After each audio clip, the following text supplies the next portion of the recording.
So creeping up to Halloween, is there anything that scares you? I'm not frightened of clowns. You're not? No. I'm frightened of cyclists. Are you? And horses. Yes. Why so?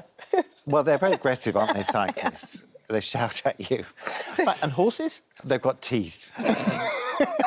big teeth. Those are the only things that scare you? A toothless horse would be all right.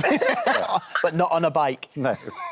Or a toothless horse on a bike. Yes, that would work. That would there be you OK. go. Perfect. What about hyenas? I'm trying to sort of rebrand hyenas in the bold stories because they get a lot of bad press. And they're really very intelligent animals. They live in big social groups and they laugh, which is what attracted me. Absolutely. Now, you based the characters on your next door neighbours, right?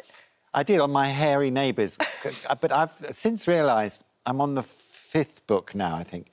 Or I've just written the 5th one. But I think the Bolds family are the Clary family. You don't realise till you've finished writing a book what it's about. And my family, the Clarys, were very silly. And we laughed a lot. And we lived in Teddington in a house much like the Bolds. So I think I'm just recreating that world of the 70s, yes. So are you Bobby? I am Bobby Bold, yes.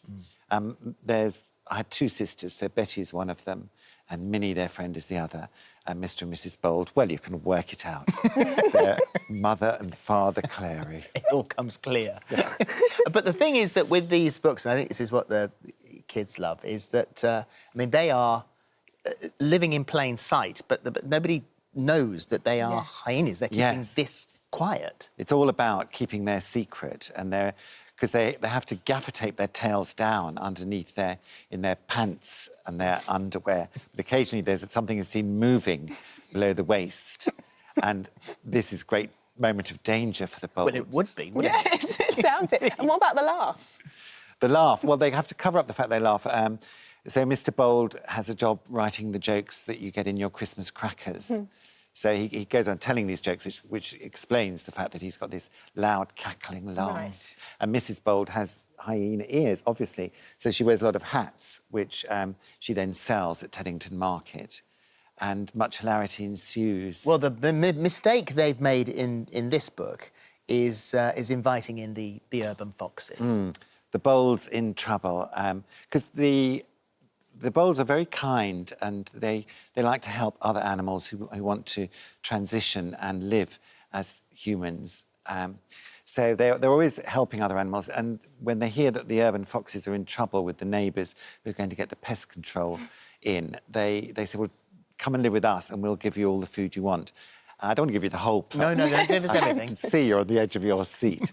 But that is the trouble that the Bolds get into with the urban foxes, and it is all resolved. But again, their identity is in danger of being exposed. And do you, with the fact that you're writing for children here, I mean, you spend a lot of your time being utterly filthy. Yes. So is it that those sort of innocent minds who don't really know you, wouldn't know the stand-up, wouldn't know what you were doing? they don't care about all of that.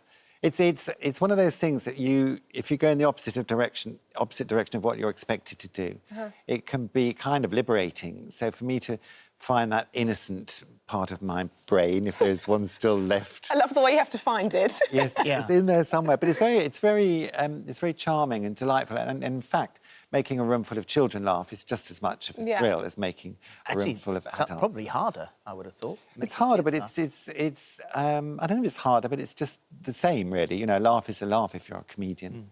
And you always wanted to be a writer, didn't you? Yes. As opposed to being a comedian. When I was growing up with the other Bolds in Teddington, I was a sort of shy, introverted child. So if you'd have asked me when I was about 7 or 8, I'd have said writing. Wow. So it's nice to come back to that. Yes, absolutely. So that means, I assume, that when you get to the stand-up, which you're going to do again... Next year, yes. Then this is, once again, right, that's lovely. I've had this terribly wonderful part of my life, you know, entertaining children, but now I am going to go out on the road and I am going to be filthy. I really am.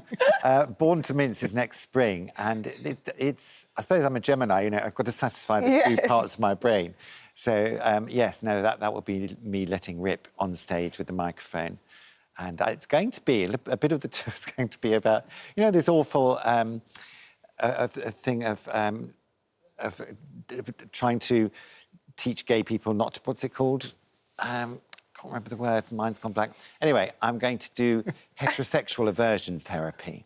Right. So I'm going to get some straight men on stage and wire them up to their private parts. And then I'll show them pictures of Colleen Nolan or some beautiful woman. And if they show any sign of arousal, then I'll turn up the wattage. Oh, my goodness. I think that'll be fun, don't you? So, as with most of your the venues, I'm assuming that you take your life into your hands and possibly anything else if you sit in the front row. Oh, goodness Yes, me. but someone tweeted me the other day saying, I've bought front row tickets. I do hope you're going to pick on me.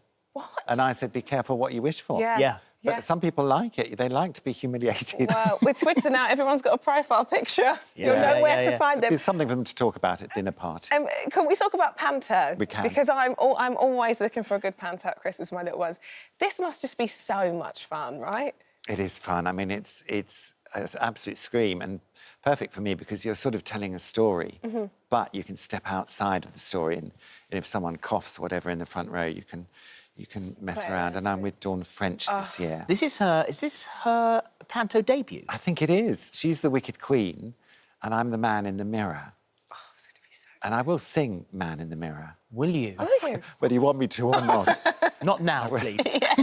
And we've got all the usual people that we've worked with at the Palladium, Paul Zerdin, Nigel Havers, Gary Wilmot, and good. Charlie Stemp. So I can't wait. What a great place to do a panto. Yeah, the London absolutely. Palladium panto. And it's so established and always a great cast, always great fun. Yes, and it's quite spectacular. Yeah. Yeah. Well, that's good. That's on the tour. You're the 8th of December, aren't you, at the Palladium until the 13th of January? If that's what you're telling me, I promise to turn Nobody up. ever knows their own schedule. It's Snow White and the Seven Dwarfs, and the book is out now, and that's the one that we were talking about, the Bolds. And Born to Mince, the tour starts on March the 13th. So you can write all those down in case you couldn't remember where you were I have going to be. lesbians who tell me what to do. Excellent. You're a busy man. You're very busy. Thank you very much. Thank you.